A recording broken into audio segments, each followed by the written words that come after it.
The mining station on Kepler 442b had been humanity's most remote outpost for 3 years when the distress signal arrived. Commander Sarah Chun stood in the communications bay, her weathered hands gripping the console as the message played for the third time. The voice was unmistakably alien, a series of harmonic tones that their translation software struggled to parse. Unknown vessel. Assistance required. Young one in danger. Sarah had seen enough in her 20 years of deep space exploration to know that first contact protocols existed for a reason. But something in those alien tones spoke of desperation that transcended species. She made the decision that would change everything. Jenkins, prep the rescue shuttle. Martinez, plot a course to those coordinates. We're going in.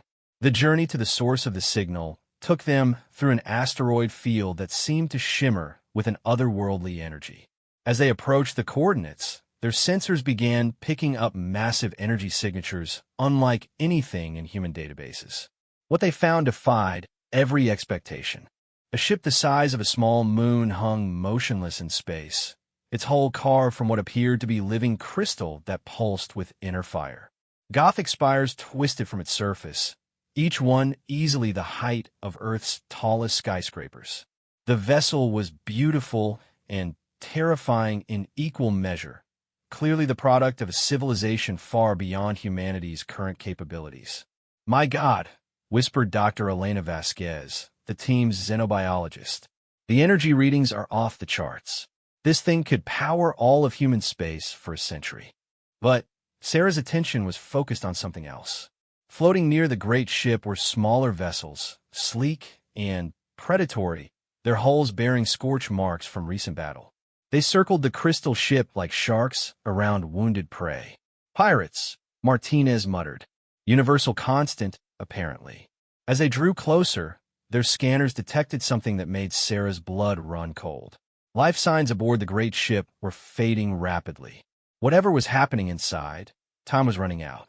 The first shock came when they attempted to dock. The crystal ship's hull simply opened, flowing like liquid to create a perfect seal with their shuttle. No airlocks, no complicated docking procedures. The ship itself seemed alive, responding to their presence with an intelligence that was both welcoming and cautious. The interior defied human understanding of physics. Corridors that seemed to exist in more than 3 dimensions stretched in impossible directions. Gravity flowed like water, shifting to accommodate their movement. The walls themselves pulsed with soft, warm light that seemed to respond to their emotions. "The air is breathable," Vasquez reported, checking her instruments with amazement. "Not just breathable, it's being actively adjusted to our physiology. This ship is reading our biology and adapting in real time." They followed the strongest life signs deeper into the vessel, through chambers that could have housed cathedrals and past technology that hummed with power beyond their comprehension. The beauty was overwhelming. Every surface seemed crafted by an artist who understood the deepest principles of harmony and form. Finally, they reached what could only be described as a throne room. The chamber was vast, its ceiling lost in soft shadows above. At its center sat a being that took Sarah's breath away. The Dragon Emperor was magnificent beyond words, easily 30 feet long, her scales shifting between deep emerald and molten gold. Her wings, folded against her serpentine body, seemed to contain the light of stars. Ancient wisdom shone in eyes that held the depth of eternity. But the great being was wounded. Dark fluid that might have been blood seeped from gashes along her flanks. Her breath came in labored gasps that sent ripples through the air itself. And, clutched against her chest, so small it seemed impossible. "Is that?" Martinez started. "A baby," Sarah whispered. The hatchling was no larger than a house cat, its scales a brilliant silver that seemed to capture and reflect every photon of light in the chamber. It mewed softly, a sound that somehow conveyed both innocence and tremendous potential. But, like its mother, the small creature was injured, one tiny wing bent at an unnatural angle. The Dragon Emperor's great head turned toward them, and, when she spoke, The words came not as sound, but as meaning directly impressed upon their minds. The sensation was overwhelming, like having an ocean of consciousness briefly flow through their thoughts. Strangers from the void, the voice resonated with power that made their bones vibrate. You are small, fragile. Why do you come to witness the ending of the last flight? Sarah stepped forward, her military training warring with an overwhelming sense of awe. She had faced down pirate fleets and navigated diplomatic crises with hostile alien species, but nothing had prepared her for this moment. Yet something in the great being's pain called to her, parent to parent. We heard your distress signal. We came to help. A sound like cosmic laughter filled the chamber. Help? Little Starwalker, what aid could your kind offer to the line of eternal fire? We who have sailed between galaxies since before your son was born. The dismissal stung, but Sarah pressed forward. Your child is hurt. That's something any parent understands. The Emperor's massive eyes fixed on her with sudden intensity. In that gaze, Sarah felt her entire life being examined, weighed, measured. Every decision, every moment of courage or compassion, laid bare before an intelligence that spanned millennia. You attend to a hatchling not of your kind? Risk yourselves for strangers. Of course, Sarah replied without hesitation. That's what people do. Silence stretched between them, pregnant with possibility. Finally, the Emperor spoke again, her mental voice softer now, touched with something that might have been wonder. People, she repeated, as if tasting the concept. Show me, little Starwalker. Show me what your people would do. Sarah turned to her team, seeing her own determination reflected in their faces. Dr. Vasquez was already unpacking her medical kit, while Jenkins and Martinez began scanning the chamber for threats. They were vastly outmatched by the technology around them, armed with equipment that must seem primitive to a being of such obvious advancement. But they had something else. They had each other. They had the simple, stubborn human refusal to watch suffering continue when something could be done about it. As Sarah knelt beside the massive form of the Dragon Emperor and gently reached toward the injured hatchling, she had no idea that her next words would echo across a dozen star systems, fundamentally altering the relationship between humanity and the greatest empire the galaxy had ever known. The small creature looked up at her with eyes like captured starlight, and Sarah Chun, mining station commander from a barely spacefaring species, smiled and whispered the words that would change everything. Hey there, little one. We're going to take care of you. The words were simple, spoken in the gentle tone Sarah had once used with her own daughter. But their effect on the Dragon Emperor was profound. The great being's entire body went still, her massive eyes widening with something approaching shock. You speak to my heir as if. The Emperor's mental voice faltered, then strengthened with dangerous intensity. As if she were your own hatchling. Sarah looked up from the injured baby dragon, meeting those ancient eyes without flinching. Pain is pain. Fear is fear. Your little one is scared and hurt. That's all that matters right now. Dr. Vasquez had moved closer, her medical scanner humming softly as she examined the hatchling. Commander, her wing is definitely broken, but the bone structure is incredibly resilient. With proper care, she should heal completely. However, her temperature is dropping rapidly. In humans, that would indicate shock. The hatchling mewed again, a sound so pitifully small coming from what would one day be a magnificent dragon that Sarah's heart ached. Without thinking, she began to hum, a simple lullaby she remembered from her own childhood. The melody seemed to resonate strangely in the crystalline chamber, taking on harmonics that transformed it into something hauntingly beautiful. The effect was immediate. The hatchling's trembling ceased, her silver scales brightening slightly as she nestled closer to Sarah's warmth. More importantly, the Dragon Emperor's breath caught audibly. The song of comfort the great being whispered, her mental voice filled with wonder. But how could you know the ancient melodies? They were old when your species still dwelt in caves. Sarah blinked in confusion. I don't know any ancient melodies. That's just something my mother sang to me when I was little. The silence that followed was deafening. Around them, The ship itself seemed to hold its breath, the pulsing lights dimming to a soft glow. Finally, the Emperor spoke again, her voice so quiet it was barely perceptible.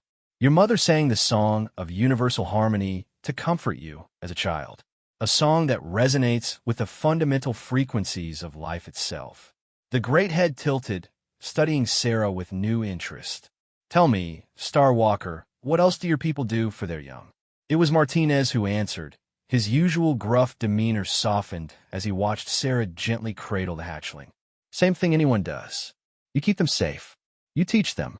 You love them, even when they drive you crazy. You die for them if you had to. Die for them, the Emperor repeated slowly. You speak of sacrifice as if it were natural. Isn't it? Jenkins asked, genuinely puzzled. I mean, kids are the future, right? Everything we do is supposed to make things better for the next generation. Dr. Vasquez looked up from her work, having successfully created a makeshift splint for the hatchling's wing using materials from her kit. Commander, her physiology is fascinating. She's generating her own healing energy, but it's being disrupted by trauma. What she needs most right now is simply to feel safe. Sarah nodded, continuing her gentle humming while stroking the hatchling scales. The little creature had begun to purr, a sound like distant thunder mixed with crystal chimes. What's her name? The question seemed to surprise the Emperor. Name? She is the heir apparent, the last of the bright line, the future wing of... No, I mean her name. What do you call her when it's just the two of you? For the first time since they'd arrived, the mighty Dragon Emperor seemed vulnerable. We do not. That is to say, the traditions of our people do not encourage such. Understanding dawned on Sarah's face. You haven't named her yet. How old is she? 7 cycles of the inner moon. Still quite young, though she has already begun to manifest impressive abilities. Sarah did quick calculations in her head. Based on the development she could observe, that translated to roughly equivalent to a human 6-month-old. A baby who had spent her entire short life without even having a name. Well, Sarah said softly, looking down at the hatchling, what do you think, little star? What should we call you? The hatchling looked up at her with those incredible eyes and made a soft sound.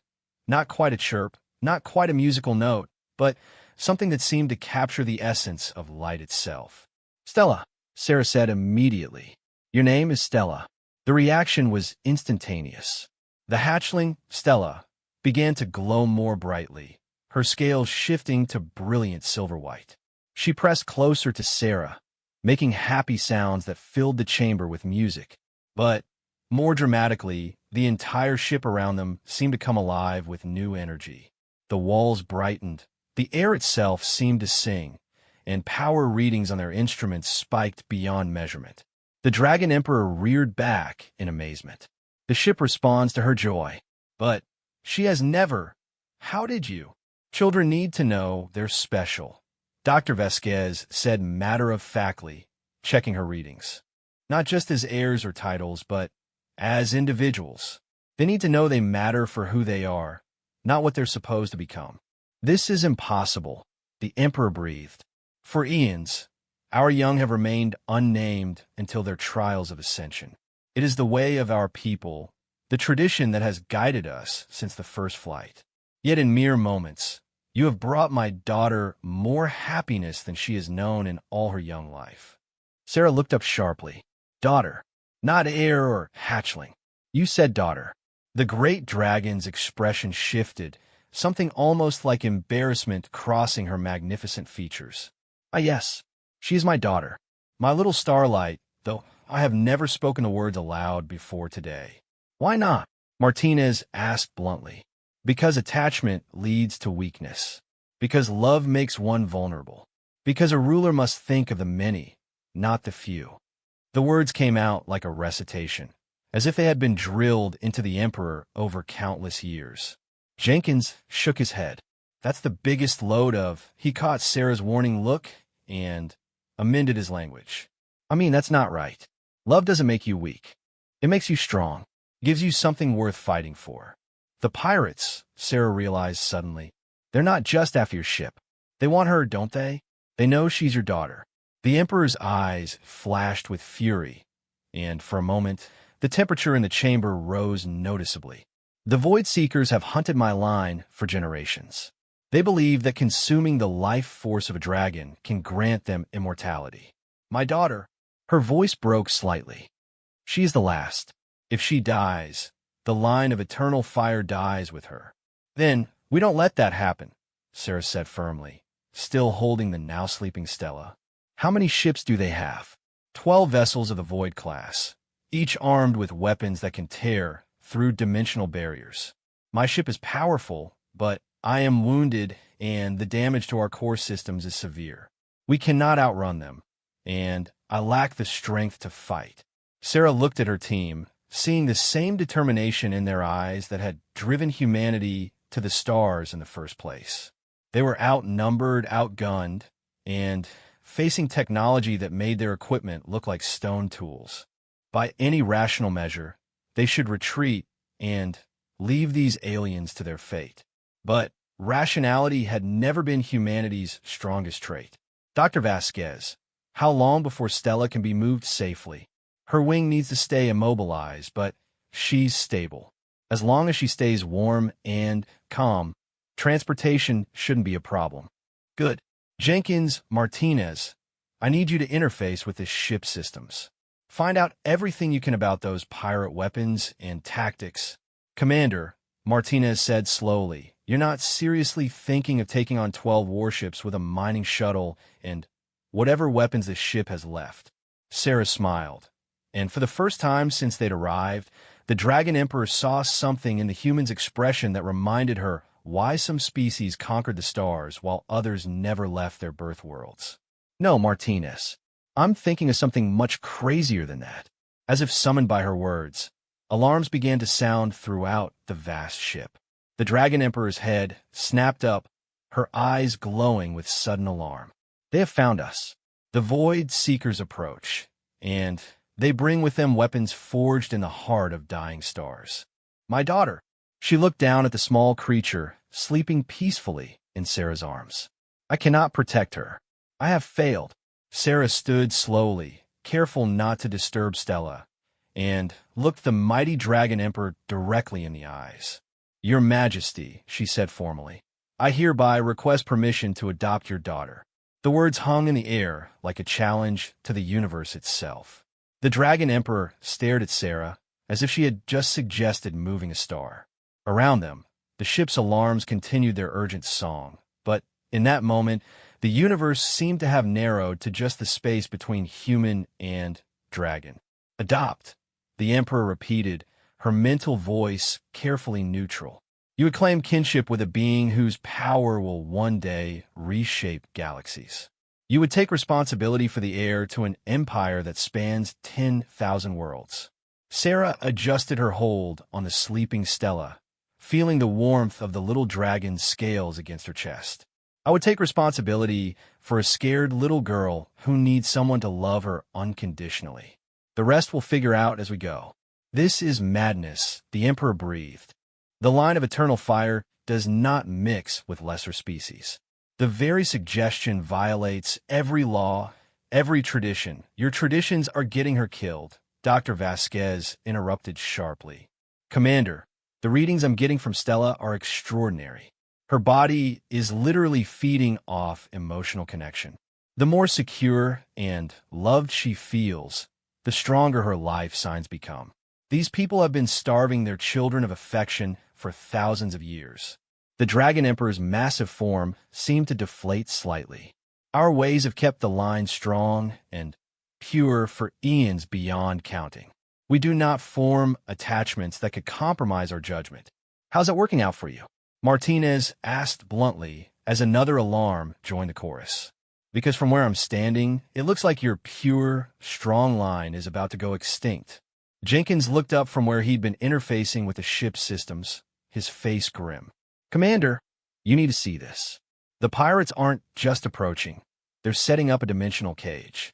Some kind of space-folding technology that'll prevent any escape. Time of contact? Sarah asked, her mind already racing through possibilities. 12 minutes, maybe less. And, Commander, this ship has been broadcasting a distress signal for the past 6 hours. If there were other dragons coming to help, they would have been here by now. The meaning was clear. The Dragon Emperor was alone, wounded, and facing enemies who had hunted her kind to near extinction. Her ship was powerful, but damaged, and she lacked the strength to fight effectively. By every measure that mattered, this was a last stand. Sarah looked down at Stella, who had begun to stir in her arms. The little dragon's eyes opened, meeting Sarah's gaze with an intelligence that seemed far beyond her age. In that moment, Sarah made a connection that would have staggered xenobiologists across human space. Stella wasn't just intelligent. She was telepathic, already forming emotional bonds that transcended species barriers. And she had chosen Sarah not as a temporary caretaker, but as her true mother. The realization hit the Dragon Emperor at the same moment, her eyes widening in shock. She has chosen you, bonded with you as if you were her birth mother. But this is impossible. The ritual of first bonding requires years of preparation, sacred ceremonies. Maybe your people have been making it too complicated, Sarah said gently.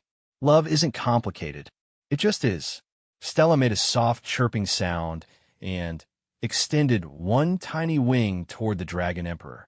The gesture was unmistakable. She wanted both of them, mother and chosen mother, together. The great dragon's breath caught as tears that looked like liquid starlight began to flow down her magnificent face. My daughter, she whispered, finally, allowing the emotion she had suppressed for so long to surface. My precious starlight, what have I done to you? What have we all done? The moment of revelation was shattered by Jenkins' urgent voice. Commander, I'm reading massive energy spikes from the approaching fleet. They're charging weapons that register as planet killers. We got maybe 8 minutes. Sarah handed Stella gently back to her mother and moved to the command area of the chamber. What's our defensive situation? The Dragon Emperor wiped away her tears, visibly struggling to regain her composure. The Eternal Flame is equipped with weapons that could sterilize entire star systems, but the damage from their initial attack has severed many of our primary systems. I can perhaps manage one significant strike before our cores overload permanently. One shot, Martinez muttered. Against 12 ships. What about your people? Dr. Vasquez asked. Surely the Dragon Empire has fleets that could respond. A bitter laugh echoed through the chamber. The Empire fractures, little healer. When the Void Seekers began their final hunt, the noble houses turned inward, each protecting their own territories. I am the last of the Imperial line because I refuse to abandon the outer colonies to their fate. My people have written me off as already dead. Sarah studied the tactical display that had appeared at her approach, her military mind processing the impossible situation. 12 enemy vessels against one crippled ship with a wounded dragon and a newborn who needed protection. The smart play was obvious: surrender, hope for mercy, and trust that the pirates might be satisfied with just the ship. But Sarah Chun had not survived 20 years in deep space by making the smart play when the right play was available. Your Majesty, she said formally, I need to know something. If Stella is adopted into a human family, does that make her legally human under galactic law? The Emperor blinked in confusion. I suppose it would, under the Universal Accords of Sentient Rights. But why would... Because Sarah smiled grimly. Humans have a really bad habit of protecting their children. Jenkins, patch me into their communications. Sarah, what are you thinking? Dr. Vasquez asked nervously. I'm thinking that 12 pirate ships is a lot. But Earth Command has been looking for an excuse to test their new deep strike capabilities in combat conditions. The Emperor's eyes widened in understanding. You would call for aid from your homeworld? But the distances involved, even faster than light communication, would take days to reach your core systems. Not if we use quantum entanglement relays, Martinez said, suddenly understanding Sarah's plan. Commander, that's brilliant. And completely insane.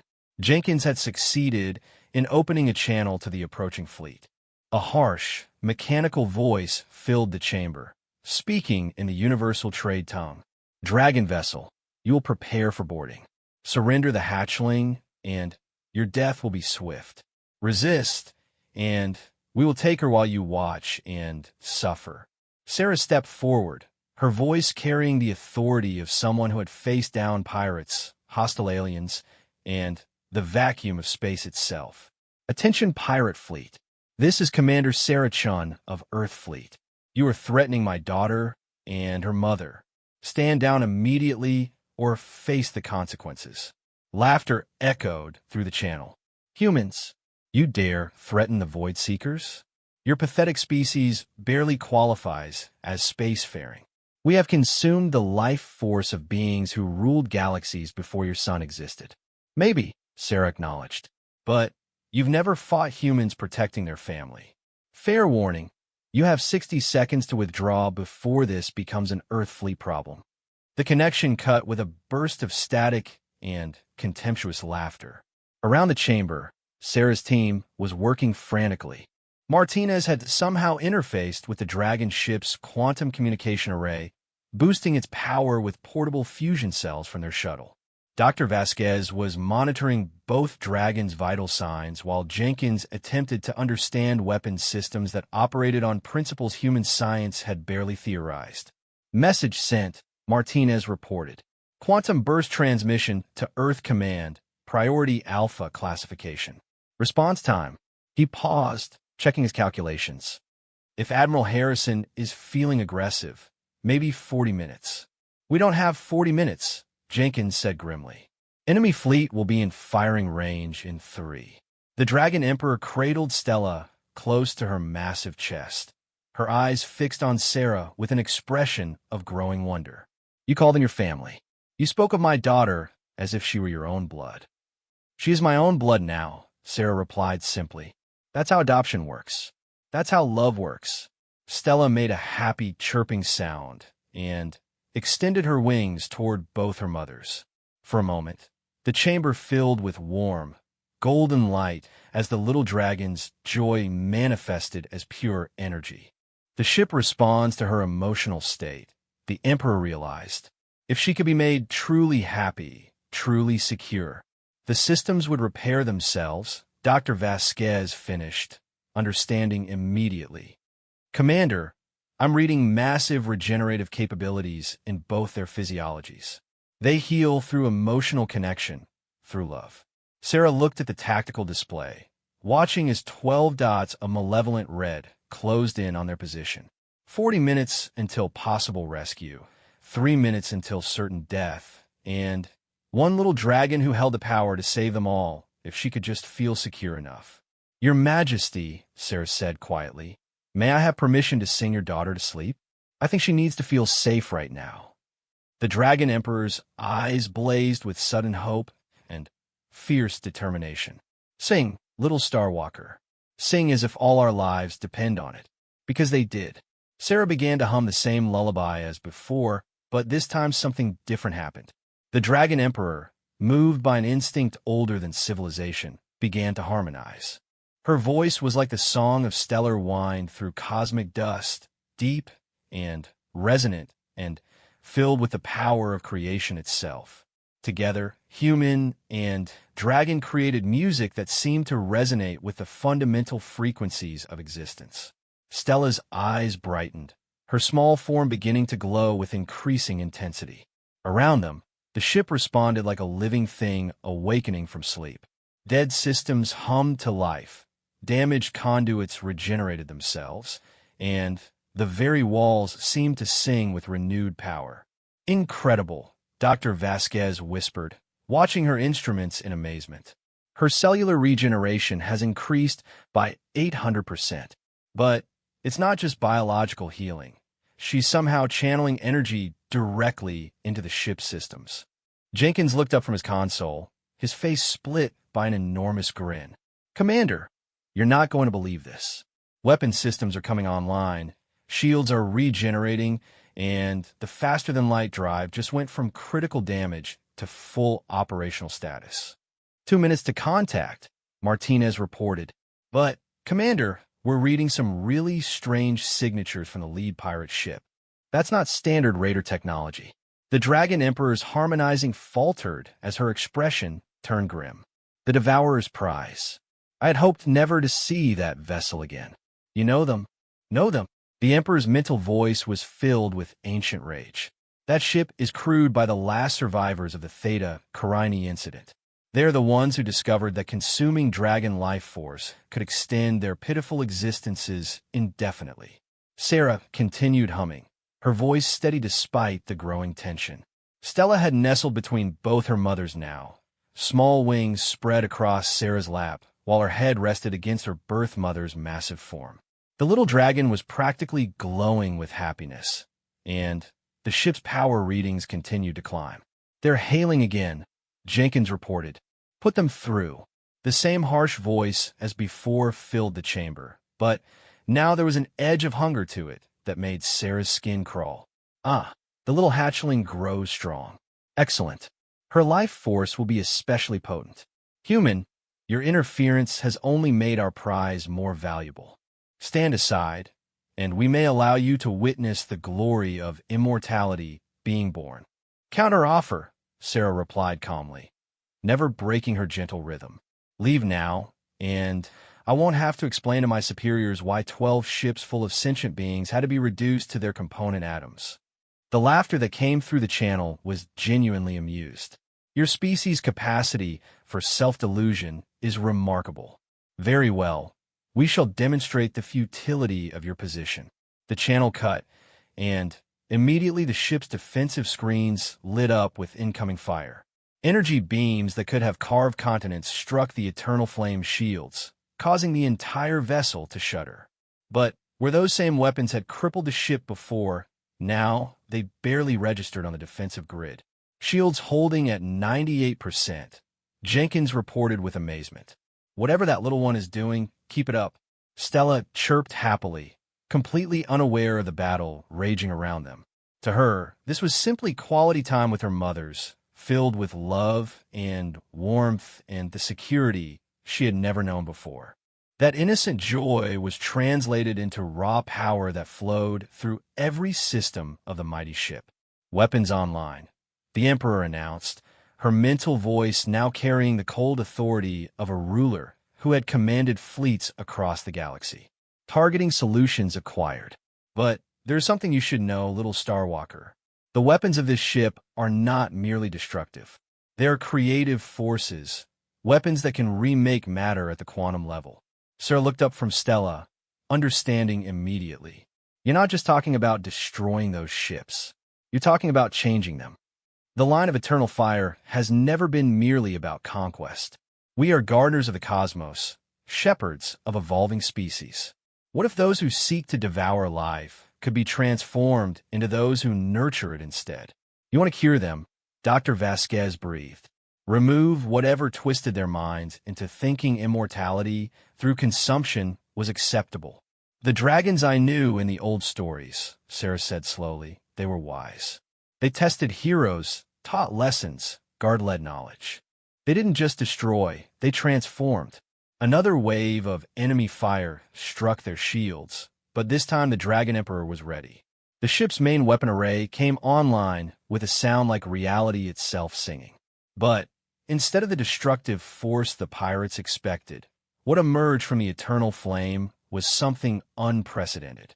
A beam of pure creative energy struck the lead pirate vessel, and instantly its hull began to change. Dark metal transformed into living crystal. Weapons designed for destruction reconfigured themselves into tools of exploration and discovery. Most remarkably, the crew themselves began to change, their minds clearing as centuries of accumulated hatred and hunger fell away like scales. "Impossible," came the panicked voice of the pirate captain. "What are you doing to us? I remember who I was before the hunger took me." "We are giving you back your choice," the Dragon Emperor replied, her mental voice now radiating compassion instead of anger. "You can remain as you have become, explorers seeking knowledge instead of predators seeking prey, or you can choose to end your extended existence with honor." One by one, the other pirate ships found themselves caught in the transformation beam.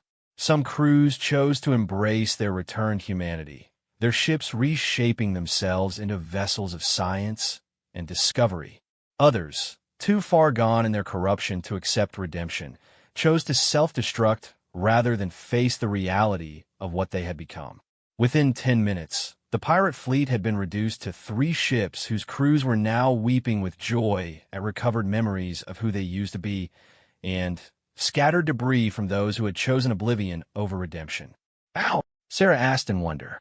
"This is what dragons truly are," the Emperor explained, her mental voice soft with ancient sadness. "We're not conquerors. We are teachers. We help other species grow beyond their limitations. But we had forgotten, lost ourselves in traditions that emphasized power over wisdom." Stella made a contented sound and snuggled closer to both her mothers. She was glowing so brightly now that the entire chamber was bathed in warm, golden light. The ship around them hummed with perfect health, every system operating at peak efficiency. "Contact from Earth Fleet," Martinez announced suddenly. "Admiral Harrison is on the line, and he sounds really concerned." Sarah accepted the transmission, smiling slightly as the familiar gruff voice of her former commander filled the chamber. "Chin, what the hell is your situation out there? We're reading energy signatures that suggest someone just detonated a small star in your vicinity." "Just a family disagreement, Admiral. Nothing we couldn't handle." "Family disagreement?" "Sarah, our sensors say you're aboard an alien vessel that's putting out enough power to supply half the colonies. Please tell me you haven't adopted another stray."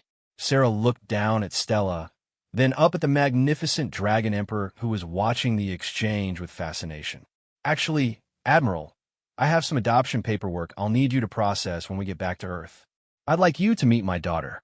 The silence that followed was so complete that Sarah wondered if the transmission had been cut. Finally, Admiral Harrison's voice returned, carefully controlled, but with an undercurrent of hysteria. "Chin, please tell me you did not just adopt an alien." "Not just any alien, sir. I adopted the heir to the Dragon Empire, which, according to galactic law, makes her a human citizen with all rights and protections therein." Another long silence. Then, "Chun, get your ass back to Earth. Immediately. And bring your family. We need to have a very long conversation about proper first contact protocols." As the transmission ended, the Dragon Emperor studied Sarah with an expression of profound respect. "You realize what you have done? By making my daughter human, you have created a bridge between our peoples that has never existed before." "I've gained a daughter who happens to be a dragon," Sarah corrected gently. "Everything else is just paperwork." But even as she spoke, she could see the implications spreading like ripples across a cosmic pond.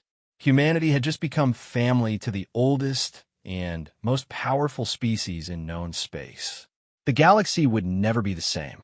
6 months later, Sarah stood in the observation deck of Earth's newest orbital station, watching as impossible sights unfolded before her. Dragon ships moved through space alongside human vessels, their crystal hulls catching and reflecting the light of soul in patterns that painted rainbow auroras across the station's viewports. Where once humanity had been alone among the stars, now they moved as part of something greater. "Mom, look what I can do." Sarah turned to see Stella, now considerably larger and more confident, hovering 3 feet off the deck. Her silver scales had developed hints of deep blue that matched Sarah's eyes, and her mental voice carried the excited enthusiasm of any 6-year-old showing off a new skill. "Very impressive, sweetheart. But remember what we talked about. No flying in the corridors without permission." Stella landed with a gentle thump, her expression sheepish. "Sorry, Mom. I forgot." Dr. Vasquez looked up from her research station, smiling at the interplay. "Commander, her development continues to astound us. She's not just learning human behaviors. She's integrating them with her dragon heritage in completely novel ways."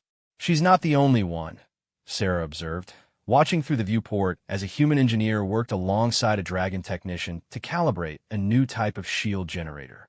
The two species had proven remarkably compatible, their different approaches to problem-solving creating innovations that neither could have achieved alone.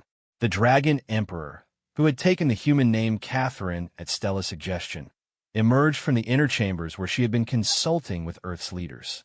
Her massive form had to duck through doorways designed for humans, but she bore the inconvenience with grace and patience that spoke of her growing fondness for her adopted people. The final agreements have been signed, she announced. The Sol system is now officially under the protection of the Dragon Empire, and Earth's colonies will receive full technological exchange privileges. And in return? Sarah asked, though she already knew the answer. In return, humanity agrees to help us remember what we were meant to be. Your people will serve as adoptive families for young dragons who need to learn the art of emotional connection. The line of eternal fire will be renewed not through isolation, but through integration. It had been Stella's idea, actually.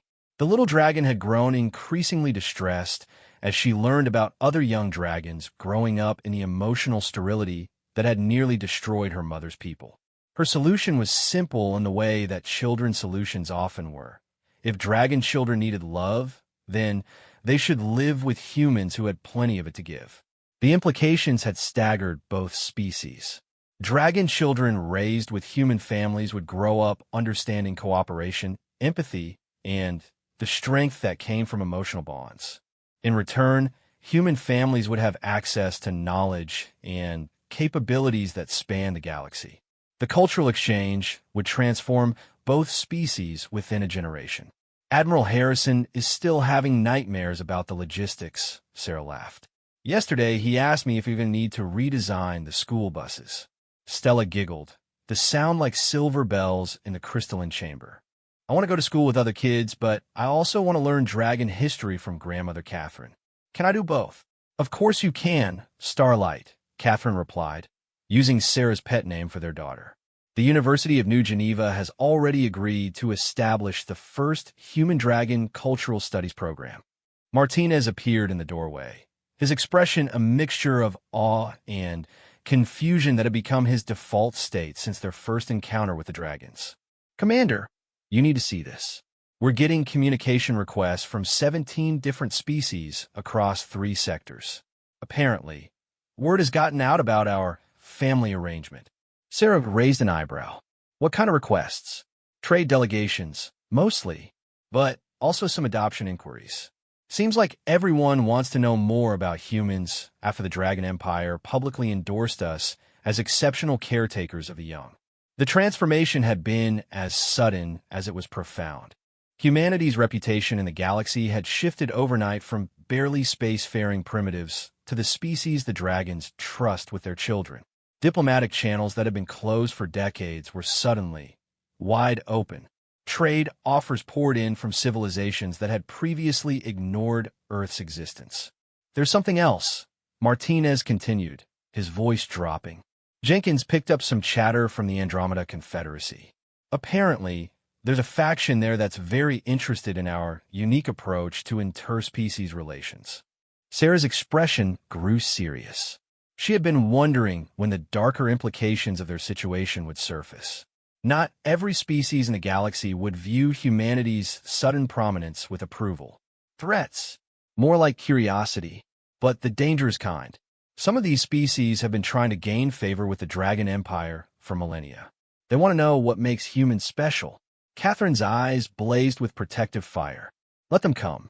They will discover that threatening our adoptive kin is an excellent way to learn the full extent of dragon patience.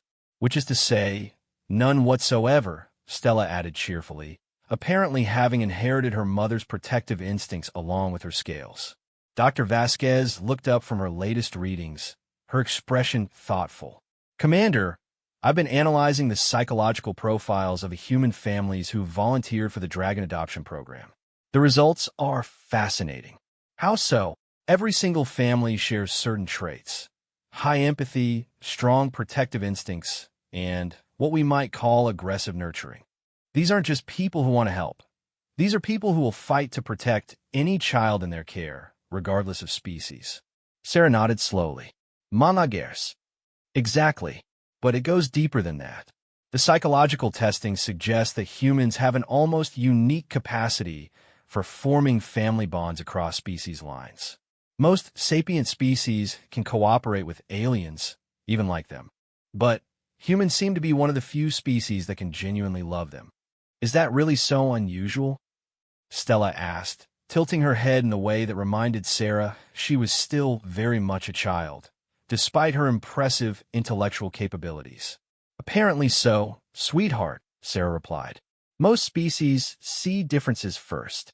Humans seem to see family first. An alert chimed through the station's communication system. Admiral Harrison's voice followed, carrying his usual blend of military professionalism and barely controlled panic. All department heads to Conference Room Alpha. We've just received a priority transmission from the Galactic Council.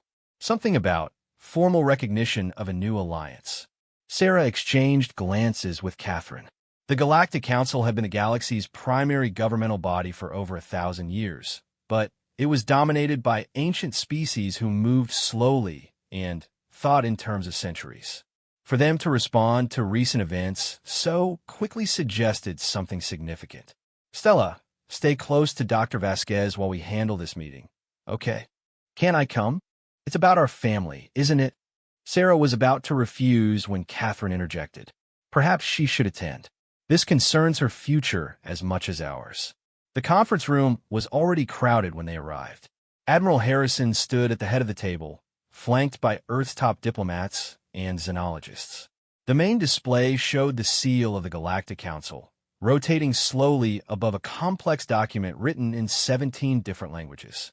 The short version, Harrison began without preamble, is that the Galactic Council has officially recognized the Human-Dragon Alliance as a new political entity with full membership status. We're not just a client species anymore, we're partners. Murmurs of amazement filled the room. Galactic Council membership typically required centuries of political maneuvering and technological advancement. Humanity had achieved it in 6 months. The long version, Harrison continued, is that our adoption of Stella here has created legal precedents that are reshaping interspecies law across the galaxy. Apparently, the concept of cross-species family bonds has been purely theoretical until now. Sarah felt Stella's small hand slip into hers, scales warm against human skin. What does that mean for us? Harrison's expression softened as he looked at the little dragon. It means, young lady, that you're not just the first dragon-human daughter. You're the first officially recognized interspecies child in galactic history. The legal system is having to invent new categories just to process your citizenship status. Am I in trouble? On the contrary, came a new voice from the communication array. The display shifted to show a being that looked like it might have been carved from living starlight. One of the ancient architects who served as the Council's primary legislators. Young one, your existence has resolved several thousand years of legal and philosophical debates about the nature of family, identity, and citizenship. We are in your debt. Stella beamed, her scales brightening with pride. I just wanted to have a mom who would sing to me. And in wanting that, the architect replied, you have taught the galaxy that love transcends species. The implications will ripple through our laws, our customs, and our understanding of what it means to be family for generations to come. As the meeting continued, Sarah found herself thinking about the future that was rapidly unfolding. Stella would grow up in a galaxy where the barriers between species were dissolving, where families could form across evolutionary lines, where the simple human capacity for love had become a force for political and social revolution. Mom, Stella whispered during a particularly complex discussion of trade agreements. Do you think other kids will want to be friends with me, even though I'm different? Sarah squeezed her daughter's hand gently. Sweetheart, being different isn't something to worry about. It's something to celebrate. And anyone who doesn't want to be friends with you is missing out on knowing someone absolutely amazing. Catherine's mental voice touched both their minds with warm approval. Well said, little Starwalker. Our daughter will grow up knowing that family is not about who shares your blood or your species. It is about who shares your heart. As Sarah looked around the room at humans and dragons working together to build something unprecedented, she realized that Admiral Harrison had been wrong about one thing. This wasn't just about processing adoption paperwork or managing diplomatic relations. They were witnessing the birth of something entirely new. a family that spanned the stars, united not by genetics or politics, but by the simple, revolutionary idea that love could bridge any gap, overcome any difference, and transform any relationship. And at the center of it all was one little dragon who had wanted nothing more than to have someone sing her to sleep, and one human woman who had been willing to call her daughter. The galaxy would never be the same.